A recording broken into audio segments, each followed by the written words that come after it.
Olá, tudo bem? Obrigado por você estar assistindo esse vídeo.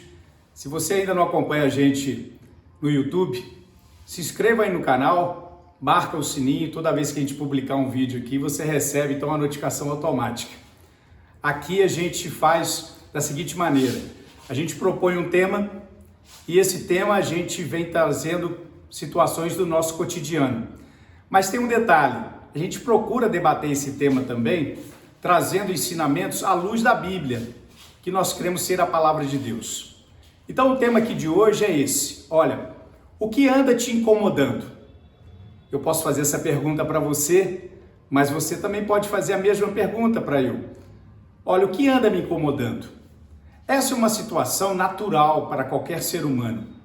A nossa história passa por incômodos. E os incômodos, eles podem vir de todo tipo de situação, todo tipo de origem. Mas há alguma situação que o incômodo, ele desencadeia em cada um de nós alguns tipos de sentimentos. E muitos deles, quando eles se prolongam, esse incômodo, ele pode trazer cansaço e ansiedade. E é isso que a gente precisa compreender. Porque às vezes o incômodo, quando ele vem de uma natureza emocional, muitas vezes, se eles têm uma natureza profunda dentro de nós, é porque às vezes nós podemos estar desencadeando outra situação mais grave ainda. É esperar que esse incômodo passe a partir da mudança do outro. E aí começa uma cadeia que vai cada vez mais complicando o incômodo da nossa vida. Quem de nós? Quem sou eu para poder ter a garantia de que o outro ou a outra vai mudar para que o incômodo mude em minha vida? Quem somos nós para influenciar assim ou obrigar alguém para mudar, para tirar o incômodo dentro de nós? E isso é muito comum. E muitas pessoas passam a vida inteira sofrendo porque ficam aguardando a mudança do outro. Mas o que mais a gente precisa ter atenção é que às vezes o que precisa acontecer é a mudança em nós mesmos. Há uma passagem na Bíblia que ela nos ilustra muito bem sobre esse tipo de experiência. Jesus tinha muitos amigos próximos, mas havia uma família que era uma família muito especial. Era a família de Lázaro. Lázaro tinha duas irmãs, Marta e Maria, e sempre que Jesus passava pela Galileia, ele tinha o cuidado e ele gostava muito de visitar a casa deles. E então o evangelista Lucas, ele registrou um desses episódios. Jesus foi à casa de Marta e Maria para mais uma visita cortês, como um amigo mesmo. E eles estavam ali diante daqueles que sabiam que era o Filho de Deus. Era Jesus, o Messias, ali na casa deles. E naquele episódio, o que acontece? Maria sentou-se aos pés de Jesus e estava ouvindo tudo que Jesus estava falando. E Marta continuou trabalhando no serviço da casa. E por um lado e para o outro, e trabalhando, de repente ela parou. E ela parou não muito harmoniosa. Algo estava incomodando a Marta.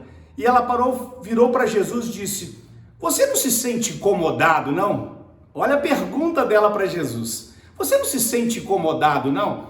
E aí Jesus, naturalmente, sabia o que estava no coração dela e ajudou agora ela a passar pelo processo de tratamento. Ele pergunta: "Como assim? Por que me sentir incomodado?" Olha só o estado dela, da irmã, ela apontando para a irmã. Ela fica aí o tempo todo parada e eu me esforçando e eu me matando de tanto trabalhar aqui. E ela parada aí sem fazer nada e não te incomoda também, não? Você acredita que isso aconteceu só naquela experiência? Você acredita que isso foi só daquele momento? Claro que não. Marta já vinha acumulando incômodo na vida dela, e às vezes não era nem tanto por causa disso, mas é aquela natureza humana que a gente às vezes vai construindo expectativa do que o outro precisa fazer, conforme a gente quer que ele faça, e às vezes vai prejudicando a nossa vida, o nosso humor, vai criando ansiedade. E ela fala tudo isso dessa maneira. Aí Jesus tranquiliza ela e fala assim: "Ô Marta, por que você está tão ansiosa? Por que você está tão preocupada assim? O que eu posso te dizer é que a sua irmã escolheu agora fazer o melhor. E por que você não para e vem fazer o mesmo?" Jesus pegou uma situação e mostrou para ela que às vezes a gente cria algo tão complexo na nossa vida e que demanda a mudança do outro, e que às vezes se torna apenas fácil para nós mesmos mudar a nossa característica, o nosso pensamento, as nossas escolhas e tudo na nossa vida vai mudar. Para um pouquinho, senta aqui. Não é que Jesus quer que toda a casa fique bagunçada, que não haja limpeza, mas não é isso. Ele demonstrou para ela: Marta, você precisa entender, porque quando você precisar de algo para você, pare. Não fique pensando que os outros, porque a sua casa precisa estar limpa, porque você precisa fazer aquilo outro. Pense em você agora. E Maria fez isso. Ela pensou porque ela queria ouvir de mim. E você também pode ouvir de mim da mesma maneira. Esse é um significado importante, porque às vezes a gente passa a vida inteira se esforçando e querendo que o outro venha e faça da mesma maneira. Ou às vezes a gente quer receber colocando obrigações na vida do outro. Mas primeira coisa que a gente precisa fazer é parar e meditar se nós estamos oferecendo a nós mesmos a capacidade de mudar.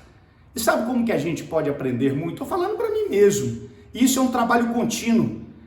Pegue o nosso reflexo no espelho e pergunte para o nosso próprio eu, porque às vezes assim facilita. Se olha no espelho, exclusivamente você, exclusivamente eu, e pergunte: você está convencido, você está satisfeito com você mesmo? Porque se eu não conseguir responder que eu estou satisfeito comigo mesmo, eu não vou conseguir ficar satisfeito com ninguém.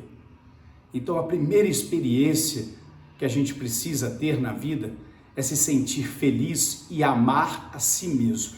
Há um mandamento que ele resume tudo isso. Deus fala que o maior mandamento é amar a Deus sobre todas as coisas. Mas ele logo em seguida fala: e qual é o outro mandamento? Ama o próximo, mas como a ti mesmo. O que esse mandamento está falando para nós? Antes de eu amar o próximo, eu preciso aprender a amar a mim mesmo. Então você precisa, como eu preciso, amar a si mesmo. A transformação tem que começar por mim, através de mim. E a partir daí a gente consegue fazer para os outros. Foi isso que Jesus escolheu. O caminho mais simples para Marta é o caminho mais simples para você, é o caminho mais simples para mim. Vamos parar um pouco? Vamos sentar aos pés de Jesus? E dele vem a melhor coisa para a nossa vida. Não precisamos colocar carga no outro, porque o outro tem as suas próprias cargas. E aí a Bíblia consolida tudo isso e disse assim: um ao outro ajudou, e ao seu próximo disse: esforça-te. Quando falamos assim, quando vivemos assim, é porque aprendemos a resolver as nossas próprias questões e tudo fica mais fácil. Um abraço para você, um forte abraço.